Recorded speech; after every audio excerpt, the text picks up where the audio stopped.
प्यारे बच्चों, welcome to my channel Verma study 2020 बुकलाना।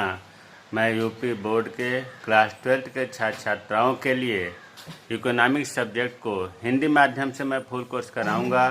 यदि आप फुल कोर्स करना चाहते हैं तो मेरे चैनल को सब्सक्राइब कीजिए और बेल आइकन को प्रेस करना न भूलें, ताकि जो भी वीडियो मैं अपलोड करूं उसका नोटिफिकेशन आपको सबसे पहले मिल सके। प्यारे बच्चों, माइक्रो इकोनॉमिक्स में चैप्टर 5 चल रहा है, जिसमें बाजार संतुलन और अभ्यास के प्रश्नोत्तरों को हल किया जा रहा है। इसमें एक प्रश्न है कि कॉफ़ी की कीमत में परिवर्तन चाय की संतुलन कीमत को किस प्रकार प्रभावित करेगा। एक आरेख द्वारा संतुलन मात्रा पर प्रभाव को भी समझाइए। देखिए, कॉफ़ी और चाय यह स्थानापन्न वस्तुएं हैं। इन्हीं को प्रतिस्थापन वस्तुएं भी कहते हैं, कम्प्लीमेंट गुड्स भी कहते हैं। इसका मतलब ये हुआ, स्थानापन्न वस्तुएं का मतलब कि एक दूसरे के बदले प्रयोग की जाती हैं। अर्थात चाय और कॉफ़ी, चाय के स्थान पर कॉफ़ी का प्रयोग और कॉफ़ी के स्थान पर चाय का प्रयोग किया जाता है। यह स्थानापन्न वस्तुएं होती हैं। अर्थात इसे हम ऐसे भी कह सकते हैं कि स्थानापन्न वस्तुओं की कीमतों में कीमत और मांग में धनात्मक संबंध होता है। अर्थात जैसे मान लो X वस्तु है और उसकी कीमत में वृद्धि हो रही है तो Y वस्तु की मांग बढ़ जाती है। दूसरे रूप में हम ये कहें कि अगर कॉफ़ी की कीमत बढ़ गई तो काफ़ी लोग छोड़ देंगे, चाय पीना शुरू कर देंगे, चाय की अपने आप मांग बढ़ जाएगी। और कॉफ़ी की कीमत अगर कम हो गई तो लोग चाय छोड़कर कॉफ़ी पीने लगेंगे। अर्थात कॉफ़ी की कीमत कम होने पर चाय की मांग भी घट गई। विपरीत संबंध मतलब इसमें नहीं होता है। चाय और कॉफ़ी में या स्थानापन्न वस्तुओं में धनात्मक संबंध होता है। इसको एक चित्र के माध्यम से समझते हैं।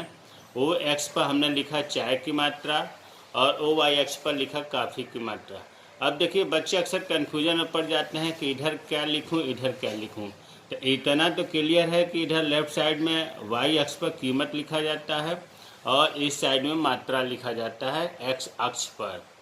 अब कॉफ़ी की कीमत में परिवर्तन, तो इस वजह से कीमत में परिवर्तन दिखाना है तो यहाँ कॉफ़ी की कीमत लिखा जाएगा।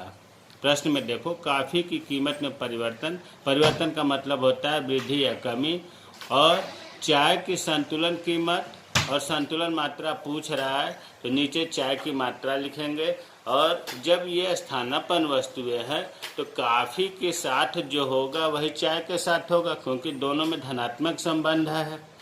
तो इसको हम इस तरह से भी समझ सकते हैं कि देखिए, X वस्तु की कीमत में ऊपर लिखा है, इस दाहिने साइड में हमने इसीलिए लिख दिया है कि स्थानापन्न वस्तुओं की कीमत और मांग में धनात्मक संबंध होती है।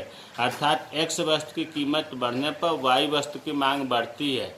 अब विपरीत का मतलब X वस्तु की कीमत घटने पर Y वस्तु की मांग घटती है। देखिए, X वस्तु की कीमत हमने लिख दिया, Y वस्तु की मांग लिख दिया।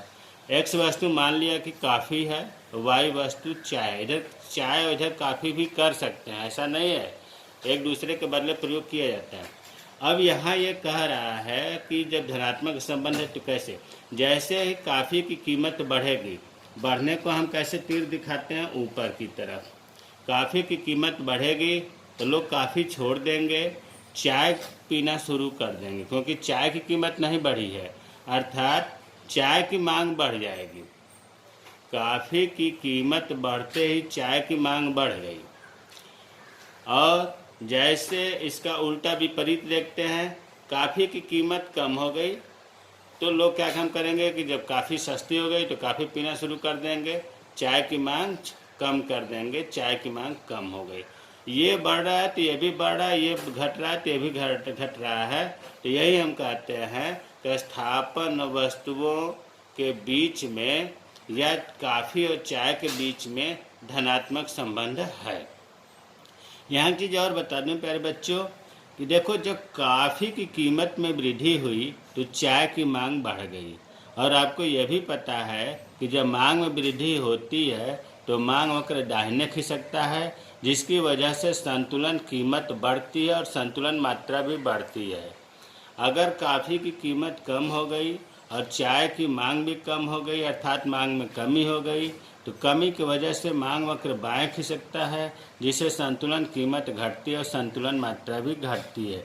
अगर ये चीज़ नहीं समझ में आता है, देखो अब तक तो ये याद हो जाना चाहिए कि मांग की वृद्धि होने पर संतुलन कीमत और संतुलन मात्रा दोनों बढ़ती है, और मांग की कमी होने पर संतुलन कीमत और संतुलन मात्रा दोनों घटती है। लेकिन अगर ये चीज़ आपको नहीं याद है, अगर ये चीज़ नहीं आपको याद है, तो आप ग्राफ की सहायता से भी लिख सकते हैं। अब जैसे चित्र हम बनाकर दिखावें, इधर हमने लिख दिया चाय की मात्रा और इधर लिख दिया कॉफ़ी की कीमत। देखिए जैसे सब में बनाते आ रहे हैं, पहले डिमांड वक्र बनाएंगे, इसके बाद पूर्ति वक्र बनाएंगे, डिमांड वक्र को डी और सप्लाई वक्र को, सप्लाई रेखा को SS, बीच में जहाँ पर दोनों काटते हैं उसे हम कहते हैं संतुलन बिंदु, और संतुलन बिंदु से जो कीमत निकलता है या जो निर्धारित होता है उसे हम P से डिनोट करते हैं। प्यारे बच्चों, संतुलन कीमत OP है, ध्यान दो, केवल P नहीं, OP संतुलन कीमत है। और इस संतुलन बिंदु से जो मात्रा पर लाइन खींचेंगे, अगर इसे हम Q से कहेंगे तो संतुलन मात्रा हो गया OQ, केवल Q नहीं, OQ संतुलन मात्रा कहलाएगा। अब आ जाते हैं इसमें कि कॉफ़ी की कीमत में वृद्धि होती है तो चाय की मांग बढ़ जाती है। अब क्यों बढ़ती है, अभी मैंने समझाया था कि कॉफ़ी की कीमत जब दाम बढ़ जाएगा तो लोग कॉफ़ी छोड़कर चाय की मांग करेंगे, क्योंकि चाय का दाम नहीं बढ़ा है। तो जब चाय की मांग बढ़ेगी तो मांग वक्र जो है दाहिने खिसकेगा, तो इसको जो है हम दाहिने एक दूसरा मांग वक्र खींच लेंगे और इसको जो है हम D1 से संबोधन करेंगे। अब जब हमने खींच दिया तो अब इसके बाद में जो यहाँ पर दूसरा बिंदु संतुलन बिंदु मिला है E1, इससे हम नई बाजार कीमत को ज्ञात करेंगे। अगर इसे हम रख दिया नाम P1 और इसको जो है हमने इधर मात्रा की तरफ ले आया, ये Q लिखा था तो ये Q1 हो गया। तो देखो जैसे ही कीमत तो कॉफ़ी की कीमत में वृद्धि हुई, चाय की मांग बढ़ गई और चाय की मांग बढ़ने से संतुलन कीमत बढ़ गया, OP से OP1 हो गया, और संतुलन मात्रा या संतुलित मात्रा एक ही चीज़ है भी बढ़ गई, OQ से बढ़कर OQ हो गई। वही चीज़ अगर यहाँ आपको नहीं याद है तो यहाँ भी लिख सकते हैं कि मांग में वृद्धि होने पर संतुलन कीमत भी बढ़ेगी और संतुलन मात्रा भी बढ़ेगी। अब कमी हो करके देखो, कॉफ़ी की कीमत अगर कम हो गई, यहाँ भी एरो में भी देख सकते हैं, कॉफ़ी की कीमत कम हो गई तो चाय की मांग कम हो गई। तो जब चाय की मांग कम होगी तो पूर्ति इसकी बाएं साइड में बनेगा। जब मांग वक्र कम होता है तो मांग वक्र बाएं खिसकता है। हमने इसको नाम रख दिया D2, इसका नाम रख दिया D2, यहाँ पर काट रहा है तो फिर इससे जो है हम नया संतुलन कीमत निकालेंगे। इसका हमने नाम रख दिया P2 और इसको जो है हमने रख दिया Q2। तो अब इसको कैसे कहेंगे, कॉफ़ी की कीमत कम होने पर, देखो P से OP2 हो गया, कॉफ़ी की कीमत कम होने पर चाय की मांग वक्र बाएं खिसकता है, जिससे संतुलन कीमत OP2 हो गया, ये कम हो गया, पहले OP था OP2 हो गया, और संतुलित मात्रा भी कम हो गया, OQ से OQ2 हो गया। तो वही चीज़ यहाँ लिखा है कि मांग में कमी होने पर संतुलन की कीमत भी घटती है और संतुलन मात्रा भी घटती है। तो अगर ये चीज़ आपको नहीं याद है तो चित्र के बाद इसे व्याख्या कर सकते हैं। तो हमें उम्मीद है कि ये क्वेश्चन आप लोगों को समझ में आ गया होगा। मेन इसमें बात यही है कि जो स्थानापन्न वस्तु में होती हैं उनमें धनात्मक संबंध होता है, अर्थात X वस्तु की कीमत बढ़ेगी तो Y वस्तु की भी बढ़ेगी, X वस्तु की घटेगी तो Y वस्तु की मांग भी घटेगी। और इससे जो है मांग में वृद्धि और मांग में कमी होने पर ये स्थिति होगी। अब प्रश्न दूसरा, मांग और पूर्ति वक्र दोनों के दाईं ओर शिफ्ट का संतुलन कीमत तथा मात्रा पर प्रभाव को एक आरेख द्वारा समझाइए। प्यारे बच्चों, ये पढ़ा दिया गया है, फिर भी क्वेश्चन था तो हमने सोचा कि बता दूं। देखिए, मांग और पूर्ति वक्र दोनों, आपको पिछले वीडियो में 69 वीडियो में ये बताया गया है, अर्थात पार्ट 3 में, कि मांग और पूर्ति का जब साथ साथ वृद्धि या कमी होता है तो क्या होता है। देखो, मांग और पूर्ति इसमें दे रहा है दाईं ओर, दोनों खिसक रहा है। अब इतना तो क्लियर हो गया कि दोनों साथ में खिसक रहा है और दाईं ओर खिसक रहा है। अब इस स्थिति में मांग और पूर्ति जब दाईं ओर खिसकेगा, शिफ्ट मतलब खिसकाव होना, तो इसमें 3 स्थिति हो सकती है। पहली स्थिति होती है कि मांग में जितनी वृद्धि हो रही है उतनी पूर्ति में भी वृद्धि हो। दाईं का मतलब वृद्धि होता है। और जब मांग में वृद्धि होती है, दूसरी स्थिति ये हो सकती है कि जब मांग में वृद्धि होती है तो पूर्ति में वृद्धि से अधिक होती है ना। और तीसरी स्थिति हो सकती है कि जब पूर्ति में वृद्धि होती है और मांग में वृद्धि से अधिक होती है। देखो, तीनों वृद्धि के स्तर है, ध्यान लगाएंगे तो बहुत आसान है। मांग में वृद्धि, पूर्ति में वृद्धि बराबर हो, मांग में अधिक वृद्धि, पूर्ति में कम वृद्धि, पूर्ति में अधिक वृद्धि, मांग में कम वृद्धि। अब इसको चित्र के माध्यम से, मैंने चित्र पहले से इसलिए बना दिया हूँ कि ये पहले आपको पढ़ाया जा चुका है, फिर भी यहाँ टाइम कम लगे इसलिए बना दिया।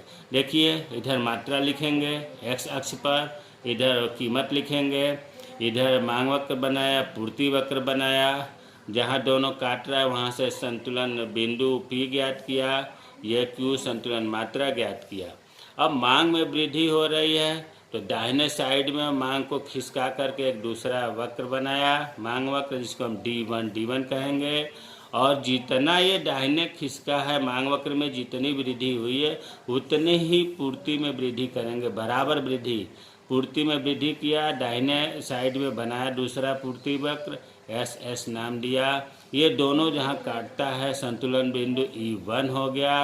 अब इसको जब हमने मिलाया तो हमने ये देखा कि जब मांग और वृद्धि में दोनों में पूर्ति, मांग और में वृद्धि और पूर्ति में वृद्धि बराबर हो रही है तो संतुलन कीमत में कोई परिवर्तन नहीं हुआ, लेकिन संतुलित मात्रा जो है वो बढ़ गई। यहाँ हमने 60 में लिख दिया, संतुलन कीमत में कोई परिवर्तन नहीं होता है, संतुलन मात्रा में वृद्धि होती है। दूसरी स्थिति, मांग में वृद्धि होगी ज़्यादा, पूर्ति में कम। इसी तरह से इसमें बनाएंगे DD ऐसे, जहाँ काट रहा है वहाँ पर ये P1 हो गया, उसके बाद E संतुलन बिंदु हो गया। अब देखो, मांग में वृद्धि ज़्यादा करना है तो मांग को हमने दूसरा मांग वक्र खींच दिया, दाहिने साइड में वृद्धि है तो दाहिने साइड में खींचा जाएगा। उसके बाद पूर्ति भी वृद्धि हो रही है तो दाहिने साइड खींचा जाएगा, लेकिन पूर्ति में ध्यान दो इस अनुपात में, इस वृद्धि से कम, तो लगभग हमने आधा इसको कर दिया है, दाहिने पूर्ति वक्र को कम खिसकाया है। और इसके बाद बनाने के बाद जहाँ पर ये दोनों बिंदु काटे हमने नया संतुलन बिंदु ज्ञात किया P1 और इसे मिला तो नया मात्रा मिला OQ1। तो इससे ये निष्कर्ष निकला कि जब मांग में वृद्धि होती है, पूर्ति में वृद्धि से अधिक होती है तो संतुलन कीमत में वृद्धि होती है और संतुलन मात्रा में भी वृद्धि होती है। संतुलन कीमत में वृद्धि, संतुलन मात्रा में वृद्धि।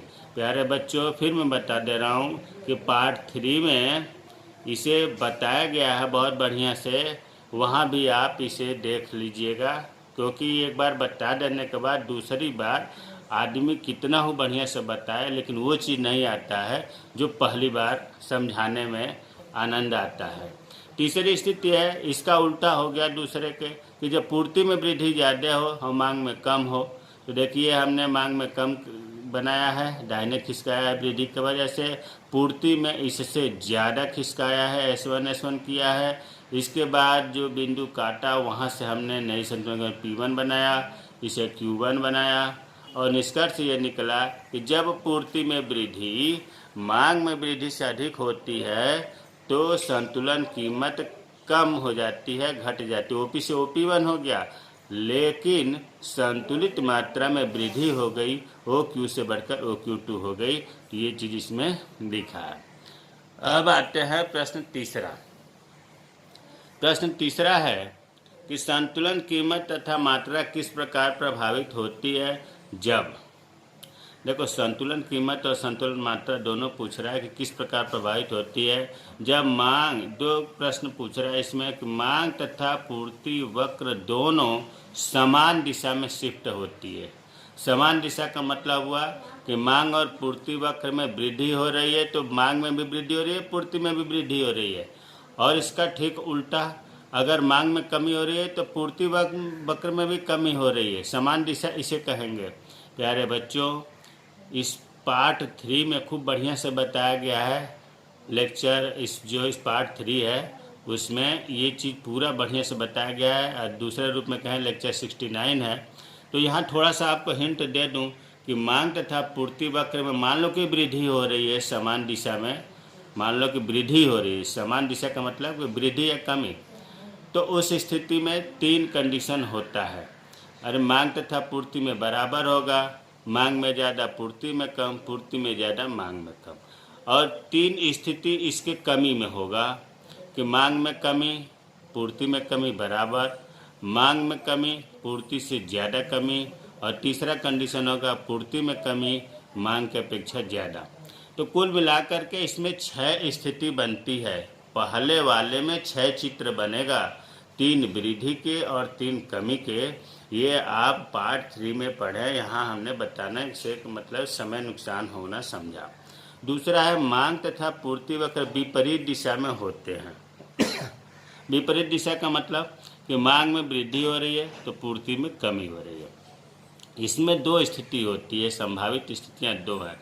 पहला तो ये होगा कि मांग में ज़्यादा वृद्धि हो रही है और पूर्ति में कम, और दूसरी स्थिति ऐसी भी हो सकती है कि पूर्ति में कम हो रही है, मांग में ज़्यादा।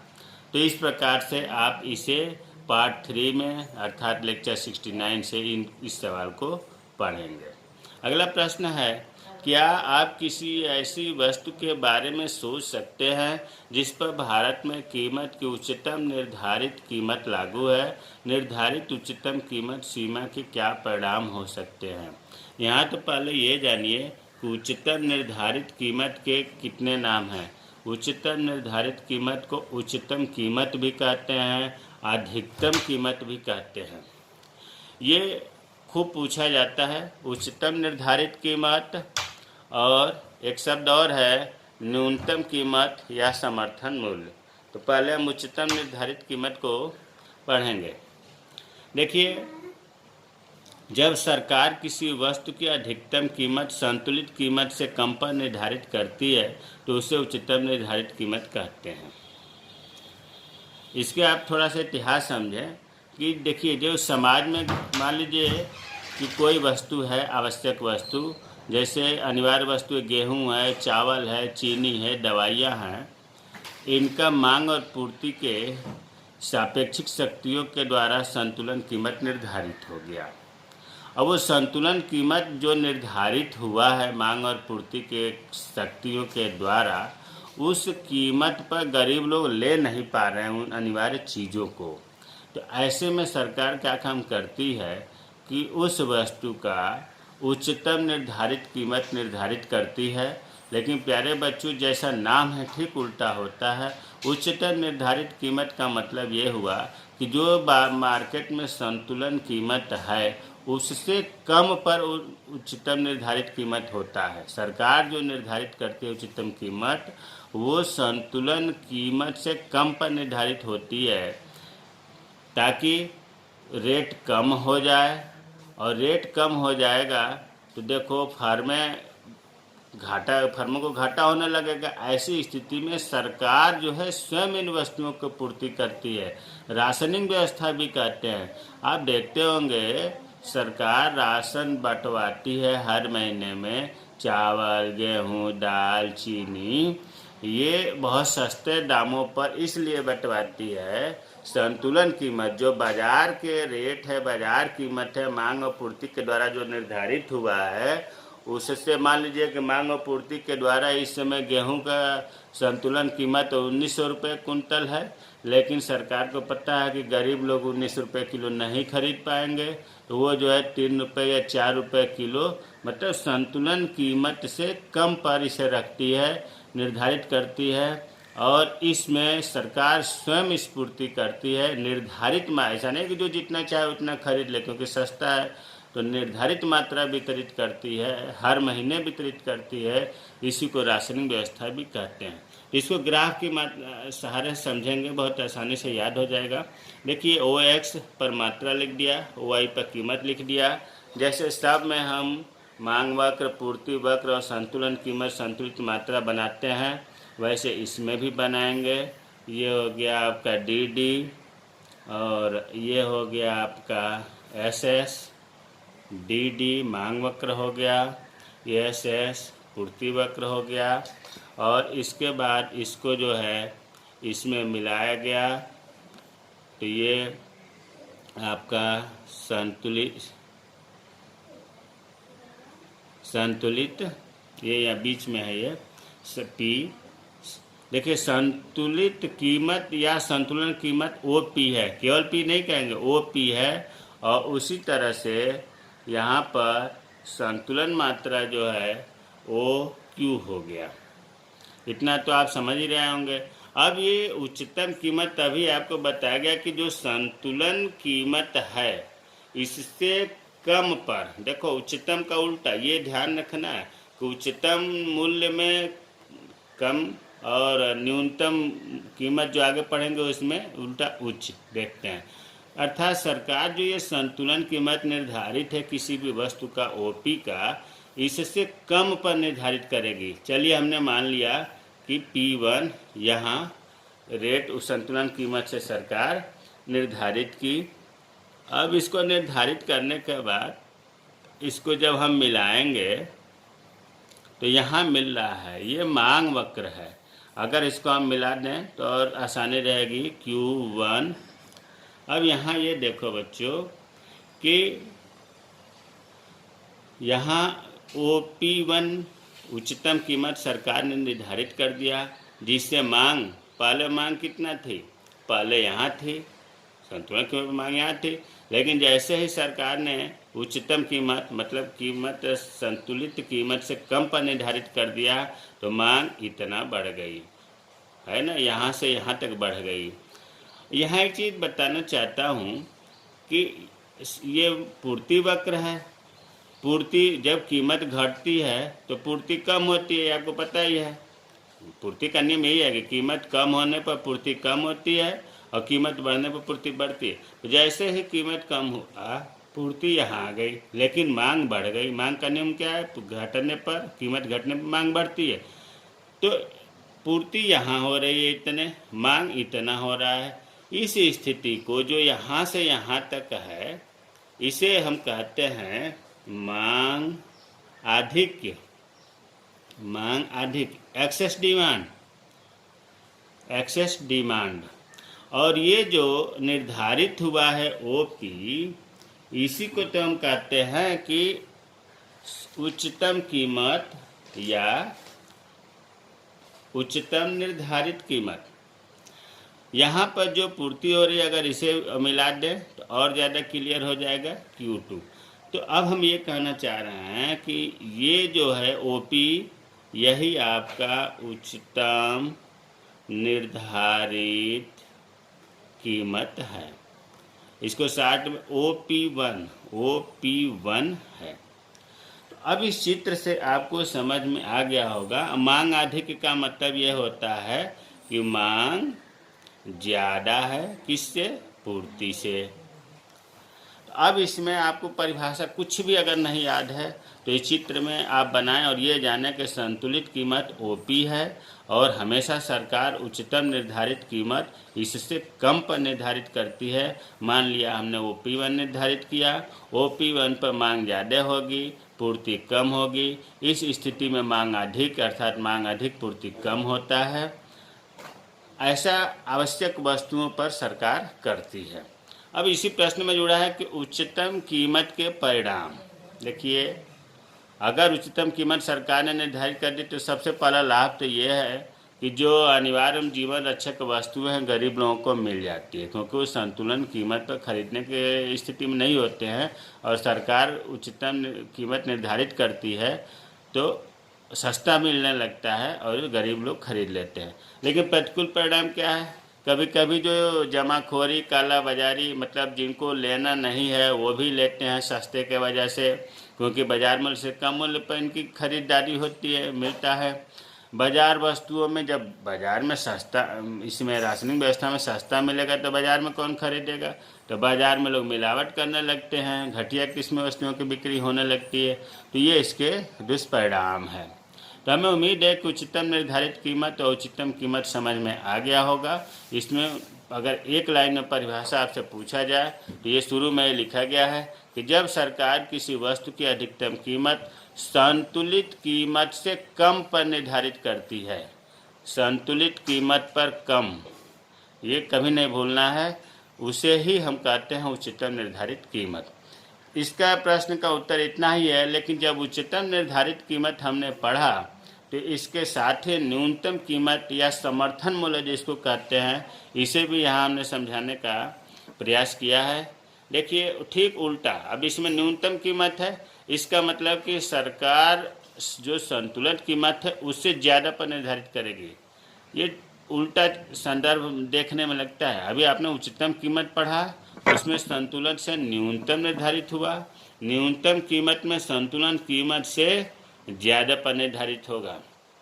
ऐसा क्यों सरकार करती है? जो उत्पादक हैं, संतुलित कीमत पर अगर उनको घाटा हो रहा है तो सरकार क्या काम करती है कि जो संतुलन कीमत है उससे ज़्यादा पर निर्धारित कर देती है, जिसे हम कहते हैं न्यूनतम कीमत। इसको चित्र ग्राफ के माध्यम से देखते हैं। उसी तरह से बनाएंगे मांग वक्र और उसी तरह से बनाएंगे पूर्ति वक्र, डी डी एस एस। जहाँ पर ये दोनों बिंदु काट रही है उसे हम संतुलन बिंदु कहेंगे। जहाँ पर ये दोनों मिल रहा है पी ओ पी संतुलन कीमत हुआ, और मात्रा में जहाँ मिलाएंगे ओ क्यू संतुलन मात्रा हुआ। अब आपको पता है कि न्यूनतम कीमत में जो संतुलित कीमत है उससे ज़्यादा पर निर्धारित होती है। चलो, हमने मान लिया कि यहाँ पर सरकार ने कीमत निर्धारित कर दिया। यहाँ यही ध्यान देना है कि संतुलन कीमत से ज़्यादा, नाम ही केवल न्यूनतम है लेकिन काम ज़्यादा अधिकतम होता है, अधिक होगा। अब इसको जब हम मिलाएंगे तो यहाँ जो पॉइंट मिल रहा है आपको, ये पूर्ति वक्र है, और यहाँ जो मिल रहा है ये मांग वक्र है, डी डी। अब देखो, जो पूर्ति वक्र मिल रहा है इसको हम नीचे तक ला दिया, और उसी तरह से जो यहाँ मांग वक्र पॉइंट है उसे नीचे तक ला दिया, यहाँ नाम रख दिया Q1 Q। अगर नहीं नीचे तक लाते हैं तब भी सवाल गलत नहीं है। इतना समझ में आ गया होगा कि कीमत अधिक सरकार ने निर्धारित कर दिया संतुलित कीमत से ज़्यादा, जिसको हम कहते हैं न्यूनतम कीमत। अब यहाँ हम ये बताना चाहते हैं कि जैसे ही कीमत में वृद्धि हुई, मांग का नियम होता है कीमत में वृद्धि होने पर मांग कम होती है। देखो, पहले मांग यहाँ थी, मांग और पूर्ति पहले यहाँ थी तो मांग घट करके यहाँ आ गई, और पूर्ति पहले यहाँ थी, लेकिन जैसे ही कीमत बढ़ा, कीमत बढ़ने पर पूर्ति बढ़ती है तो यहाँ आ गया।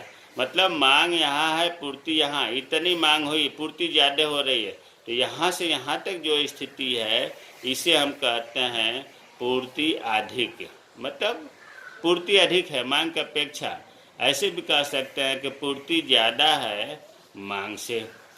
अब ये जो मूल्य निर्धारित हुआ है यहाँ पर OP1, यही तो न्यूनतम मूल्य है, यही हम समझाना चाह रहे हैं। न्यूनतम मूल्य या न्यूनतम कीमत अर्थात O और P1, OP1। प्यारे बच्चों, हमें उम्मीद है कि न्यूनतम कीमत समझ में आ गया होगा। न्यूनतम कीमत की परिभाषा क्या होगी कि जब सरकार संतुलित कीमत से ज़्यादा पर कीमत निर्धारित करती है उसे हम न्यूनतम कीमत कहते हैं। मुझे उम्मीद है कि उच्चतम कीमत न्यूनतम कीमत समझ में आया होगा। मेरे चैनल को सब्सक्राइब कीजिए, बेल आइकन को भी प्रेस करिए। आप लोग कमेंट करिए अगर नई चीज़ समझ में आती है तो। जो नए हैं वो सब्सक्राइब करें। सब्सक्राइब बढ़ने से मैं मोटिवेट होता हूँ, अच्छा से अच्छा वीडियो बनाता हूँ। जय हिंद, जय भारत।